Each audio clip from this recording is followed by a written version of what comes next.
Tell me about the fall of the Soviet Union. Well, that's a period, you could say it's like 1989 through 1992.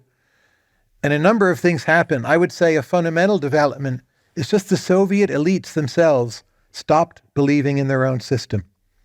So too many of the winners realized that if they would just leave the Soviet Union and live a middle-class life in Switzerland, never mind the US, that they'd have a better life. And when the evil people who are benefiting themselves are not benefiting anymore, your system's in a lot of trouble, because who's going to hold it together?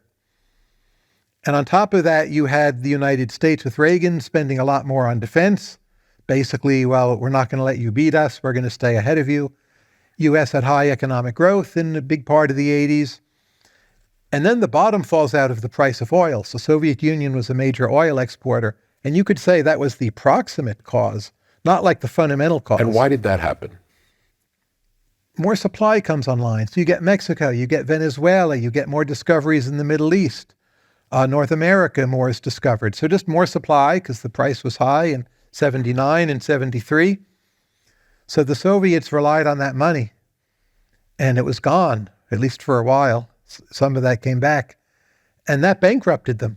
So you have a bankrupt system, can't outspend the US, you're not going to win any wars, and the elite don't believe in it anymore. So Gorbachev pulled out the last brick when he just said, I'm not going to play along. I'm going to let these Eastern European nations free. I'm going to let them cross the border instead of giving the order to shoot. In a way, that was so shocking. I remember this clearly at the time.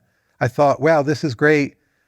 But the Soviets are going to give the order to shoot, and it will be this terrible tragedy. Thousands will cross. There'll be this bloody massacre, and no one shot. And of course, by that point, you figure a lot of the soldiers themselves, like they don't want to shoot. It's like it might be their cousin or their brother even. And some of the soldiers escaped for that matter. So once the doors were open for Eastern Europeans to migrate, East Germans come to the West. I think Hungary was the first place you could get out of quite easily. It was just all over. And then in Russia, people are like, hey, can we go? And Gorbachev just said, I'm not going to do this anymore. There was an attempted coup d'etat against him. That coup failed. Whole thing to me still seems mysterious. At the time, I remember thinking, well, this coup will succeed. I read all my media about it. You asked me earlier on, how do you make a judgment? I made the judgment, the bad guys are going to win. I was wrong.